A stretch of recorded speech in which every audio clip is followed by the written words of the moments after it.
The first week of our class, we were introduced to the concept of human resource development, or HRD for short. We explored different definitions of HRD and how it overlaps and differs with HRM, human resource management. Now, the John M. Warner textbook defines HRM as the effective selection and utilization of employees to best achieve the goals and strategies of an organization, as well as the needs of employees. So basically the major functions of that is staffing, training and development, compensating, appraising employee performance, employee relations, and communication. Now, professionals of this field view HRD as a subset within the larger field of HRM.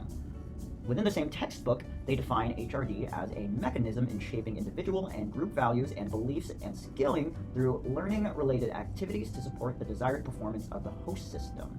Now, between these two, there are a lot of different perspectives, but a newer perspective is taking three different key concepts for organizational success. They see strategy and structure, culture, and HRM as three major components. And where those three major components overlap, that is where HRD occurs, the learning and knowledge aspect for an organization, where HRD's primary functions occur, which is training development, career development, and organizational development.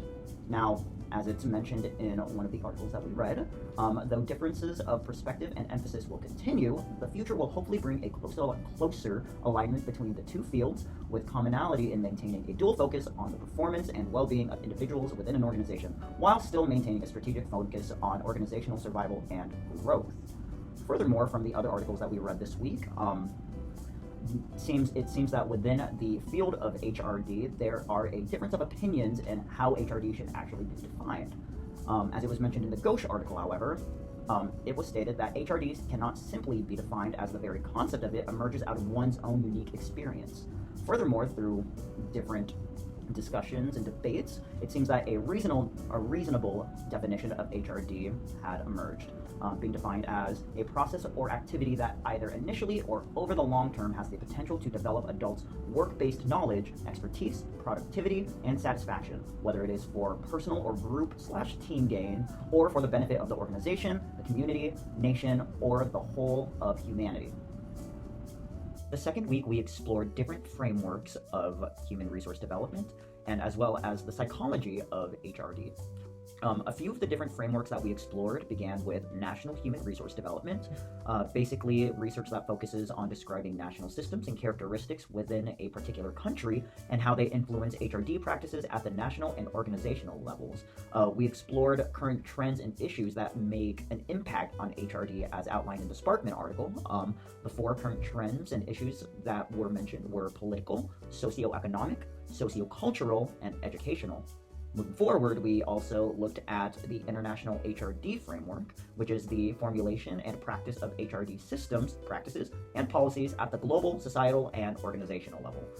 This is more broader in its context, encompassing individual, organizational, cultural, economic, community, social, political, and cross-national dimensions. We then moved on to comparative HRD trajectory, which is comparing and contrasting NHRD foundational concepts and issues between a number of different countries in order to enhance the theoretical base of HRD. And then the last framework that we explored this week were the cross-cultural human resource development, which is a perspective that generally focused its attention on the cultural distinctiveness of practices, beliefs, and values shared by a country. This assumes that culture and values act as boundaries that allow interaction and socialization within them. Furthermore, we also took a look at a sub-theory of HRD, which focused on the psychological foundations of HRD. We talked about how these have an impact on the individual, organizational, and national level.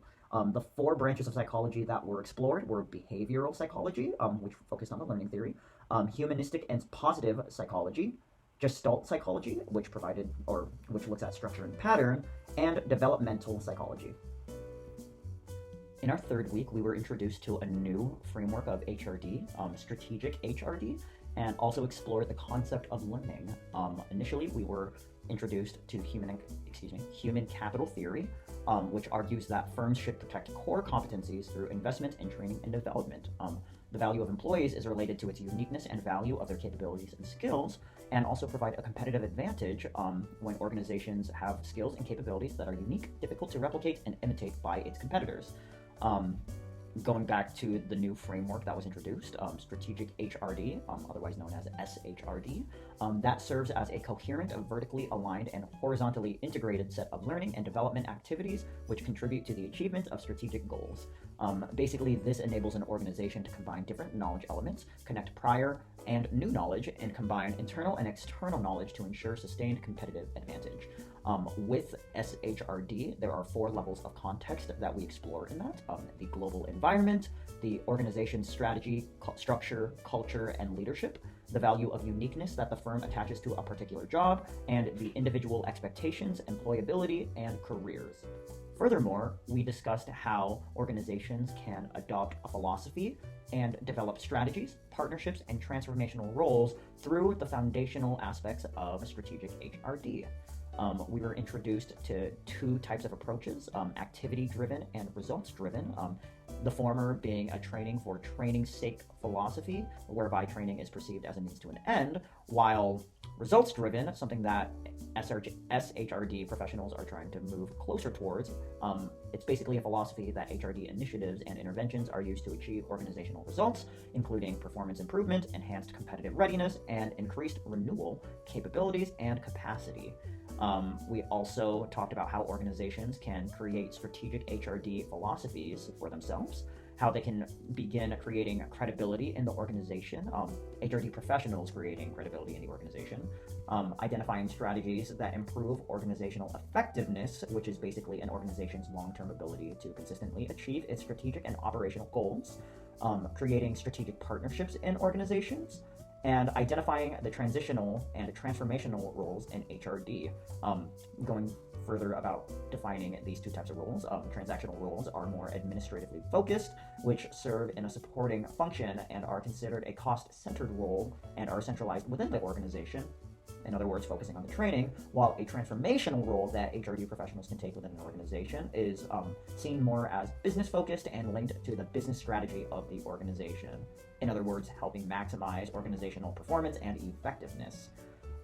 With all that being said, we were also reminded that the most important thing to remember is to look at these things not only at a macro level, on the organizational level, but on the micro plane as well, i.e. the people who we are developing. To which that case, we were introduced to learning theory and principles, as well as training and retention of skills being trained within the organization through these practices.